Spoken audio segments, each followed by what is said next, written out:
மிலானியல் gen Z. நான் மிலானியல்ன்றதே 2K கிட்ட தான் நினைச்சிட்டு இருந்தேன் ரொம்ப நாள். அது வேற விஷயம். கடைசியா நான் பார்த்த இங்கிலீஷ் படம் ஷோலைங்க 2K எடுத்தாலே டிப்ரெஷன், ஆங்ஸைட்டி, ஸ்ட்ரெஸ். ஆமா, இங்க பாரு லீலாக்கா, இன்ஸ்டால ஃபுல்லாவே நம்ம யூடியூப் வீடியோ பார்த்துட்டு கண்டென்ட்னு கேக்குறாங்க.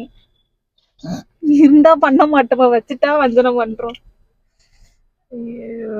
என்ன இப்போ உனக்கு 2K பண்றாங்களா, எனக்கு 90s பண்றாங்க, வேற ஒன்றும் வித்தியாசம் கிடையாது. என்னையும் தான் கேக்குதுங்க எல்லாத்தையும் மெசேஜ். நான் வேற எல்லாத்துலயும் போட்டு வச்சிருக்கேன்னா, ஃபேஸ்புக்ல வருது, இன்ஸ்டால வருது, வாட்ஸ்அப்ல வருது, இப்போ ரீசெண்டா ஸ்னாப்லயே வர ஆரம்பிச்சிடுறாங்க. இதுதான் ஒன்னும் கடுப்பா இருக்கு. அது ஒண்ணு இருக்கு. என்ன கண்டென்ட்டை வச்சுட்டு போட மாட்டேன் நான் சொல்லிட்டு இருக்கிறேன். பேசாம இவங்களே ஒரு கண்டென்ட்டா போடு. ஆமா, 90s is 2K, அதாவது மிலானியல் ஜென்சி.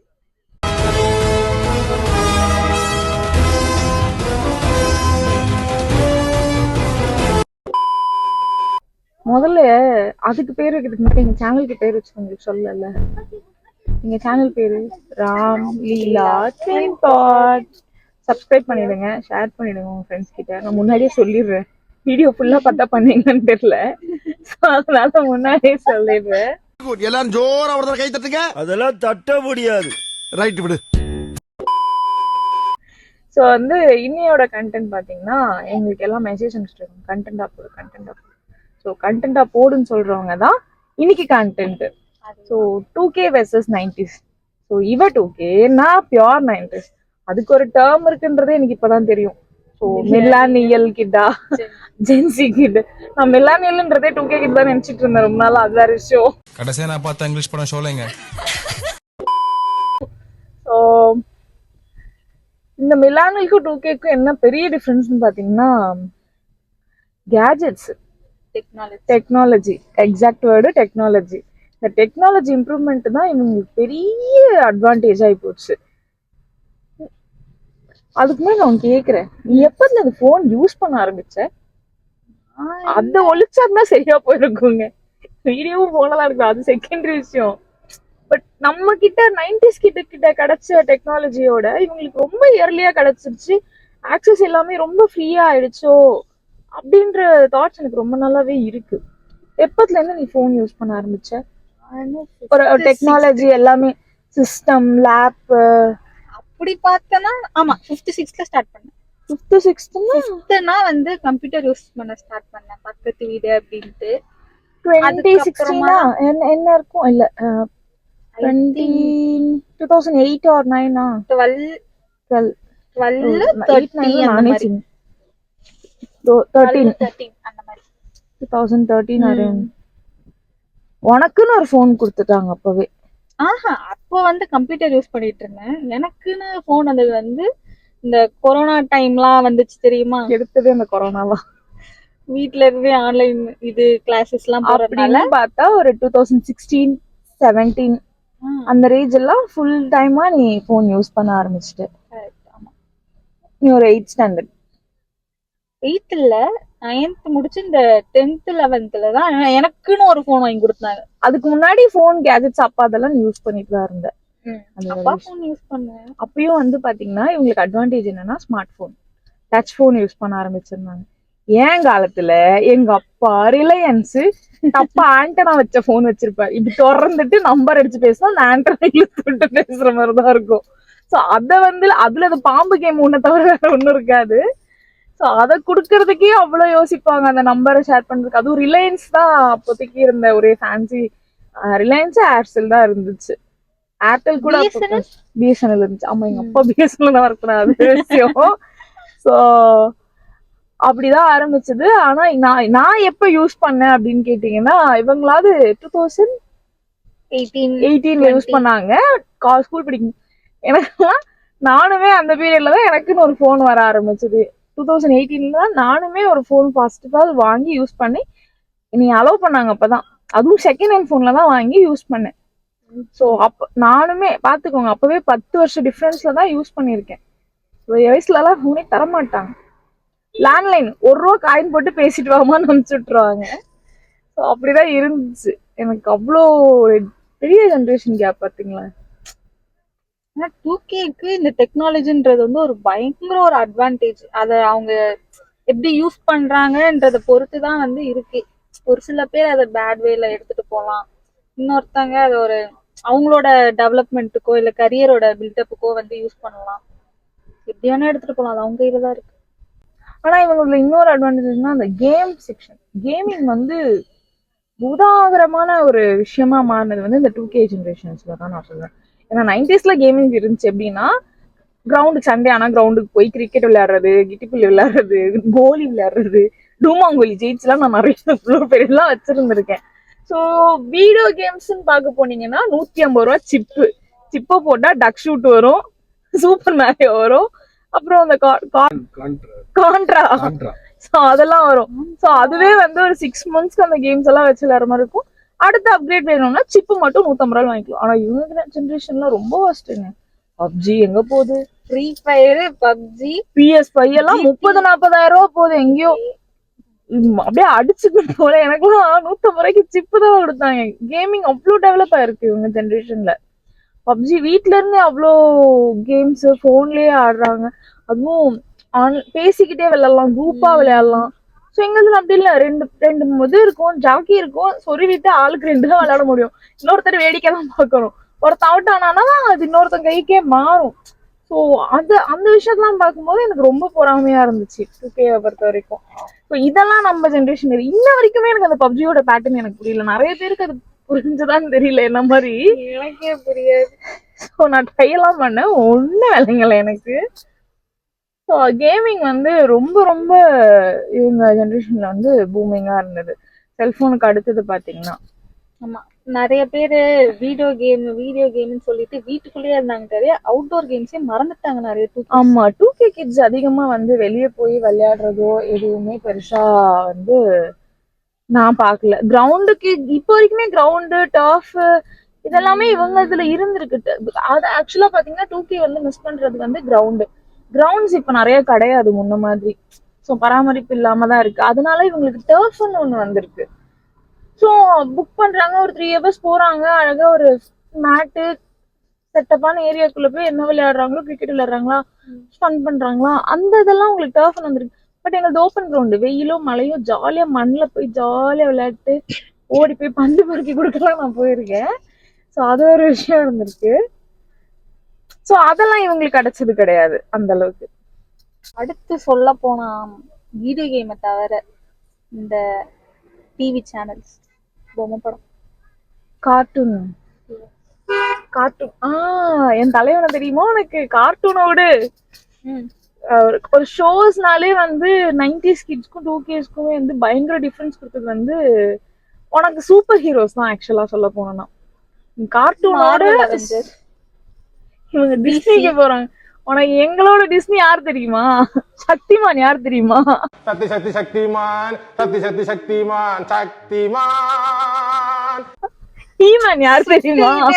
ஒருத்தர் அவரா திருப்பி அந்த தலைவன் வரோம், சுத்திட்டே வரோம், திருப்பி வராரு, சக்திமான் வராரு. பயங்கரமா போயிட்டு இருக்கு. ஷூட்டிங் எல்லாம் ஸ்டார்ட் பண்ணிட்டாங்க போல. காஸ்டியூம்ஸ் எல்லாம் அப்படியே காஸ்டியூம்ஸ். சக்திமானுக்காக உயிரை கொடுத்தவங்க எல்லாம் இருக்காங்க 90s கிட்ஸ்ல. சக்திமான் வருவாரு, சுத்திட்டே வந்து நீ காப்பாத்துவாருன்னு ஒரு பையன் சூசைட் எல்லாம் பண்ணிருக்காங்க. இது எல்லாருக்குமே தெரிஞ்ச விஷயம் தான். சோ அந்த அளவுக்கு ஒரு சூப்பர் ஹீரோனா இப்படிதான் இருக்கும். உங்களுக்குதான் இப்ப தெரியுது சூப்பர் ஹீரோனா ஸ்பைடர் மேன் அது இதுன்னு நிறைய வச்சிருக்கீங்க. அந்த காலத்துல எங்களுக்கு சூப்பர் ஹீரோனா என்ன சொல்லலாம், ஒன் அண்ட் ஒன்லி சக்திமான் அலை வரும். சக்திமான் இப்படி கை வச்சுப்பாரு, சுத்தினே செம்மையா இருக்கும் சக்திமான் சீரீஸ் எல்லாம் வந்து. அதெல்லாம் ரொம்ப மிஸ் பண்ண டைம் இருக்கு. பட் ஆனா அது திரும்பி வருதுன்னும் போது எங்களுக்கு அது ஒரு மாதிரி சொல்ல முடியாத ஒரு ஃபீல், ஹைப், ஜாலி. ஐயோ திரும்பி சக்திமான் வராரா, அதுவும் நான் என் பிள்ளையோட பாப்பேன். சக்திமான் வெளியே ரிலீஸ் ஆகும் போதுல என் பிள்ளை வெளியே வந்துடும். என் பிள்ளையும் நானும் சேர்ந்து பார்ப்போம் சக்திமான. ஸோ எனக்கு அது ஒரு ஹாப்பினஸ். உங்களுக்கு அதெல்லாம் வந்து இல்ல. இப்ப எனக்கு அந்த டிஸ்னியோட கலாச்சாரமே புரியல. எது ஸ்டார்டிங் எது எண்டிங்னே தெரியல. லாஸ்டா டெட்பூல் வெர்சஸ் இது வந்துச்சு. மார்வலோட சீரீஸுமே சொல்றேன், எது ஸ்டார்டிங் எது எண்டிங் தெரியல. ஏன்னா ஒரு ஹீரோஸ்க்கும் ஒரு ஸ்டோரி இருக்கு. நான் எதை எப்பத்துல இருந்து கனெக்ட் பண்ணி பார்க்கணுன்றதும் புரிய மாட்டேங்குது. செம்ம கன்ஃபியூஷனா இருக்குது. அவங்களுக்கே தெரியாதான் அந்த லட்சணத்துல இருக்கு. அதுக்கப்புறம் 2K பார்த்து ஒரு 90s நான் பர்சனலி பொறாமப்படுற ஒரு விஷயம் என்னன்னா ஃபேஷன். சீரியஸ்லி சொல்றேன், ரொம்ப ரொம்ப ரொம்ப ரொம்ப பொறாமப்படுறேன். ஏன்னா என்னோட 90s ஜென்ரேஷன்ல வந்து சுடிதார் மெட்டீரியல் வாங்கி விட்டு கொடுத்துருவாங்க, டைலர்கிட்ட கொடுத்து சுடிதார் தச்சு போடுவோம். ஃபேஷனா சுடிதார்ஸ் போட்டுட்டு இருந்தோம். ஸோ ஜீன்ஸுங்கிறதே வந்து உடம்பு ஒட்டி டைட்டா ட்ரெஸ் போடக்கூடாதுமா, அது தப்புமா. அது எல்லாரும் உண்மைதான் பார்ப்பாங்க. பாடியை டைட்டா போட்டுட்டு ட்ரெஸ் போடக்கூடாது, நீ என்னன்னாலும் போட, ஆனா ஷால் போடு. ஸோ சாரி கட்டணும், அதுவுமே ஃபுல்லா கவர் பண்ணி கட்டணும். ஸோ ஏகப்பட்ட ரெஸ்ட்ரிக்ஷன்ஸ் வந்து 90s கிட்ஸ்க்கு பயங்கரம். அண்ட் இன்னொன்னு என்னன்னா பாவாடை தாவணி மேண்டட்டரியா இருந்துச்சு. அது 2Kல நிறைய பேர் நீங்க யூஸ் பண்றது, அதை நீங்க ஃபேஷன் காஸ்டியூமா யூஸ் பண்றீங்க, பாதி க்ளோஸே பண்ண மாட்டீங்க, அது வேற விஷயம். பட் 90sல வந்து பாவாடை தாவணி, பாவாடை சட்டை, அது ரொம்பவே பயங்கர இதுவா இருந்துச்சு அப்ப இருந்ததுக்கெல்லாம். ஏதாவது ஒரு சால்வை கில்வை கொடுத்துட்டாங்கன்னா போதும் ஃபேமிலியில, அதை கட் பண்ணி பாவாடை சட்டையா தச்சிருவாங்க, இல்ல பாவாடை தாவணிக்கு பிளவுஸா தச்சிருவாங்க. பட் இவங்களுக்கு இருக்க காஸ்டியூம் ஃப்ரீடம் வந்து ஒரு 90s கிட்ஸ் தான் எனக்கு கிடைக்கல. கொரியனோட இன்வேட்ஸ், அந்த பேகி பேண்ட்ஸ், கிராப் டிஷர்ட்ஸ், எப்போ என்ன போடணும், அதை எங்க போடணும், அதெல்லாம் வந்து நீங்களே முடிவு எடுத்துக்கிறீங்க பத்தியா. எங்களுக்கு அந்த ஃப்ரீடம் கிடைக்கல. அவங்க என்ன சொல்லுவாங்களோ அதை நாங்க போட்டாகும், மத்தவங்க என்ன சொல்லிருவாங்கன்ற ஒரு பதட்டத்திலே வச்சு பேரண்ட்ஸ் என்ன சொல்றாங்களோ அந்த காஸ்டியூம்ஸ் தான் போடுற மாதிரி இருந்துச்சு. ஒரு ஆஸ் அ கேர்ளா நான் ஃபீல் பண்றது. பாய்ஸ்க்கு வந்து ஜிப் வச்சது, அந்த ஜீன்ஸ் பேண்ட்ல ஜிப் வச்சு போடுவாங்க, அந்த பெல் பாட்டம் பேண்ட், ஷர்ட்ஸ் எல்லாமே காலர்ஸ் நல்லா பிரிண்டட்ல நிறைய இருந்துச்சு. அவங்களோட காஸ்டியூம்ஸ் ட்ரெண்டிங்லாம். ஆனா கேர்ள்ஸ்க்கு வந்து ரெஸ்ட்ரிக்ஷன்ஸ் இருந்துச்சு, இதை தவிர போட முடியும். நீங்க எப்படி தொப்பில காமிச்செல்லாம் போடுறீங்களோ அதெல்லாம் எங்களால முடியல அந்த டைம்ல. ஸோ அந்த ப்ராப்ளம் வந்து பயங்கரமா இருந்துச்சு. ஸோ அதனால எனக்கு 2Kவோட காஸ்டியூம்ஸ் வந்து எனக்கு கொஞ்சம் நிறையவே பொறாம. இப்போ மத்தவங்க என்ன சொல்லிருவாங்க, பாக்குற பார்வை எப்படி இருக்கும் அப்படின்றதே நம்ம வந்து பீச்ல இருக்கோம். ஆக்சுவலா இப்போ நாங்க வந்து மெரினா பீச்ல தான் இருக்கோம். ஸோ இங்கேயுமே பாத்தீங்கன்னா எல்லாருமே அந்த ஒரு brown colour high waist straight pants, crop t-shirt ஃபிட்டடா, ரொம்ப ஃப்ரீயான ஹேர்ஸ், மினிமல் ஜுவல்லரி, ஒரு மாதிரி கிளாஸா சுத்திட்டு இருக்காங்க. பட் அந்த டைம்ல எல்லாம் அந்த புலிஸ் ஆகும் வேர்க்கல் எல்லாம் கட்டிட்டு தான் பீச்சுக்கு வந்திருக்குது. லிட்டரலி நான் பண்ணிருக்காங்க. எங்க வீட்டுல எல்லாம் பீச்சுக்கு வரணும்னாலே ஸ்நாக்ஸ் எல்லாம் வீட்லயே ப்ரிப்பேர் பண்ணி, ஈவன் சினிமா தியேட்டர்ஸ் அது கூட இவங்களுக்கு சிப்ஸ் எல்லாம் வாங்கிட்டு தான் போவோம், அலோ பண்ணுவாங்க. இப்போ எதுவுமே இல்லை, எல்லாமே அங்கதான் பர்ச்சேஸ் பண்ணுவோம். ஸோ அந்த டிகேடுன்றது எவ்வளவு ஒரு பெரிய தாக்கத்தை கொடுத்துருக்குன்றது எனக்கு பேசும்போது தான் எனக்கு ஃபீல் ஆகுது. பூம் ஆயிருக்கு, டிஜிட்டல் இந்தியா பூமாவும் இருக்கு, பூமர்ஸாவும் இருக்கு, அது ஒரு விஷயம். 2Kன்னு எடுத்தாலே டிப்ரெஷன், ஆங்ஸைட்டி, ஸ்ட்ரெஸ். ஆமா, யாரால நேத்து சித்து அண்ணா அது கூட பார்த்தேன்னு நினைக்கிறேன் ரீசெண்டா. அவருமே சொல்லியிருந்தாரு, என் கான்டாக்ட் ஹிஸ்டரியில வந்து வாட்ஸ்அப் சாட் பேக்கப்ல வந்து 300 பேர் இருக்கானா, முக்காவாசி வந்து டிப்ரெஷன் டேனியலா தான் ஸ்டேட்டஸ் வைக்கிறானுங்க அப்படின்ற மாதிரி அண்ணாவும் ஒண்ணு சொல்லியிருந்தாங்க. ஸோ ஆக்சுவலா அது ஃபேக்ட் இருக்குதான், எனக்குமே அந்த இது இருக்கு. எதனா ஒரு சண்டையா உடனே ஸ்டேட்டஸ்ல தூக்கி வைங்க, அது மூலயமா எக்ஸ்பிரஸ் பண்றீங்களா, இல்ல நீங்க டிப்ரெஷனாவே உங்களை வச்சுக்கிறீங்களா, இல்ல அது உங்களுக்கு ஒரு ஹாப்பினஸ் கொடுக்குதா, எதுக்கு நீங்க அப்படி இருக்கணும் நீங்க ஃபிக்ஸ் பண்ணிக்கிறீங்களா? அவங்களோட ஒரு இதுதான், ஒரு ஸ்டேட் ஆஃப் மைண்ட் தான். நீங்களும் அதுல இருக்கீங்க, அவங்கன்னு சொல்லாதீங்க, நீங்களும் அதுல இருக்கீங்க. நாங்க இருக்கோம். என்ன மூட் சென்ஸ்ல இருக்கீங்கன்னு தெரியல, ஹாப்பியா இருக்கீங்களா, சேடா இருக்கீங்க, எல்லாத்துக்குமே அந்த சேடான ஒரு ஸ்டேட்டஸ் வைக்கிறது, உங்களை சேடாவே நீங்க ப்ரொஜெக்ட் பண்ணிக்கிறீங்களா, அது ஏன்? அது எனக்கு புரியல. அது எனக்குமே தெரியுது. அது ஒரு கைண்ட் ஆஃப் எப்படி சொல்றது, மாசத்துல இந்த 3 நாள் கேர்ள்ஸுக்கு எப்படி அந்த மாதிரி காமனா எல்லாருக்கும் அப்படி ஆகும். எனக்கு தெரிஞ்ச டைம்ல சொல்லணும்னா, அமாவாசை வர டைம்ல எல்லாம் இது பைத்தியம் ஆயிடும். அமாவாசை வந்துட்டாலே அக்காக்கு அண்ணனுக்கு எல்லாம் ஒரு மாதிரி பைத்தியம் ஆயிடும். அன்னைக்கு மட்டும் கொஞ்சம் ஹைப்பா இருப்பாங்க. சில பேர் பௌர்ணமி வந்துட்டா போதும், அன்னைக்கு வந்து ஒரு மாதிரி அப்நார்மலா இருப்பாங்கன்ற மாதிரி நீ சொல்ல வர்றது. அது எப்படி சொல்றது, ஒரு புரியாத புதிர் மாதிரி ஸ்டேட் ஆஃப் மைண்ட். அது எனக்குமே எப்படி டிஃபைன் பண்ணணும்னு எனக்கு தெரியல கரெக்டா. சரி, அப்படி இருக்கிறது நல்லா இருக்குன்னு நினைக்கிறீங்களா? எனக்கு அது புரியல. ஹாப்பியா இருக்கிறோம். ஒரு ஒரு ஹியூமன் பீயிங்க்கு வந்து எல்லா எமோஷன்ஸும் இருக்கும். சேட் இருக்கும், ஹாப்பினஸ் இருக்கும், ஆங்கர் இருக்கும், ஒரு மாதிரி கன்ஃபியூஷன் இருக்கும். எல்லா எமோஷன்ஸும் வரணும். பட் ஒரு 2K கிட்ட பொறுத்த வரைக்குமே நீங்க ஹாப்பியா இருக்கீங்க, பட் அதை விட சேடா தான் அதிகமா இருக்கீங்க. அததான் நீங்க ப்ரொஜெக்டும் பண்ணிக்கிறீங்க. ஏதாவது ஒரு ஒரு பப்ளிக் பிளேஸ்க்கு நீங்க வரீங்க, ஒரு ஒரு குரூப் ஆஃப் பீப்புள் கூட இருக்கீங்கன்னா அந்த இடத்துல நீங்க தனியா தெரியறதுக்காக அதை அப்படி பண்ணிக்கிறீங்களா? அது எனக்கு புரியல. மேபி ஒரு கைண்ட் ஆஃப் அட்டென்ஷன் சீக்கரா இருக்கலாம். அதுதான் நான் எக்ஸாக்டா சொல்ல வரேன். அந்த இடத்துல நீங்க அதை பண்றதுனால நீங்க தனியா தெரியுறீங்க. போய் தனியா போன் வச்சுக்கிறீங்க, நீங்களே எடுத்துக்கிறீங்க, செல்ஃபி எடுத்துக்கிறீங்க, ஸ்னாப்ல போட்டுக்கிறீங்க. அதுவுமே மூஞ்சி தெரியாது, கண்ணு தெரியாது, பாதிப்பு முன்னாடியே சொன்னதுதான் மறைஞ்சிரும். அது ஒண்ணு இருக்கு.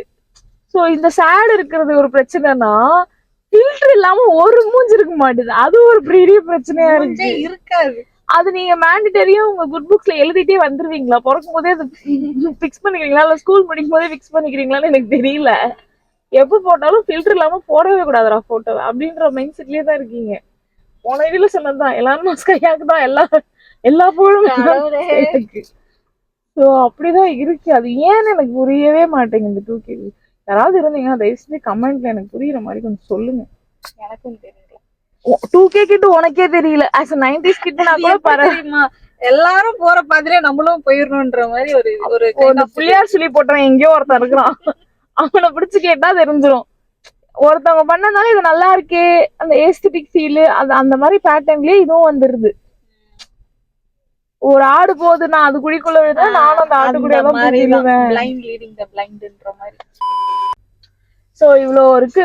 எனக்கு தெரிஞ்சு இதுல பார்ட் 2 வேற வரும்னு நினைக்கிறேன். ஏன்னா இன்னும் முடியல.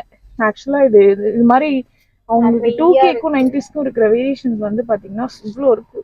இப்போதைக்கு நாங்க இவ்வளவு கவர் பண்ணிருக்கோம். மீதி இவ்வளவு இருக்குல்ல. எனக்கு தெரிஞ்சு பார்ட் 2 வீடியோ வரும்னு நினைக்கிறேன். வெயிட் பண்ணி பாருங்க. இது முடிச்சாதான் எங்களுக்கே தெரியும் பார்ட் 2 வருமா இல்லையான்னு. ஒரு 10 வருஷம் டிஃபரன்ஸ் எவ்வளவு சேஞ்ச் பாத்தீங்கல்ல. எனக்கு அடுத்த என் பிள்ளைக்கு 10 வயசு ஆகும்போது எனக்கெல்லாம் என்ன பண்ண போறேன்னு புரியல. பேசிக்கிட்டே இருக்க வேண்டியது. சோ வந்து அதுக்கப்புறம் வந்து பாத்தீங்கன்னா சிடி வந்துச்சு, விசிடி வந்துச்சு, அதுக்கப்புறம் டிவிடி வந்துச்சு. சோ அதுக்கப்புறம் தான் அந்த பென்ட்ரைவ் கலாச்சாரம் போச்சு. அதுக்குள்ள சிடி பிளேயர் வாங்கி எடுத்துட்டு வந்து போட்டு அதை தட்டிக்கிட்டு பேத்தி ஓட்டி அந்த 3 பின்ன கரெக்டா சொருகி இருந்துச்சு. ஆனா இவங்க இப்படி போனை தட்டினோடனே வந்துரும். தமிழ் ராக்கர்ஸா வந்துருச்சு, ஓடிடியா வந்துருச்சு, ஒரு பே பண்ணலாமா, ஈஸியா ஜிபே பண்ணிக்கலாம். இவங்களுக்கு எல்லாம் சலான் எழுதவே தெரியாதுங்க. கையில காசு கொடுத்து மிச்சம் எவ்வளவுன்னு கூட கணக்கு பண்ண தெரியாது. அதனாலதான் ஜிபே ஜிபே ஜிபே. ஒரு 2K பாத்தீங்களா? எங்க அப்பால நீ கூட்டு போவாரு, பேங்க் கூட்டு போய் சலான் ஃபில் பண்ணிதான் காசு போட்டு ஆகணும். வேற வழி இல்ல. காசு எடுக்கணுமா பேங்க் போய் சலான ஃபில் பண்ணிதான் எடுக்கணும். ஓடிடி பிளாட்ஃபார்ம்ன்றது கிடையாது. அந்த டவுன்லோட் செல்போன்ல வச்சுட்டு அதுல கால் வர்றதும் பேசதான் முடியுமே தவிர. ஸோ ரொம்ப கஷ்டம் அதெல்லாம். இவங்க ஜென்ரேஷன்ல அதெல்லாம் கிடையாது. ஸோ எனக்கு தெரிஞ்சு இன்னும் போயிட்டே தான் இருக்கும். நீங்க பார்ட் 2ல பாப்பீங்க. பாய்.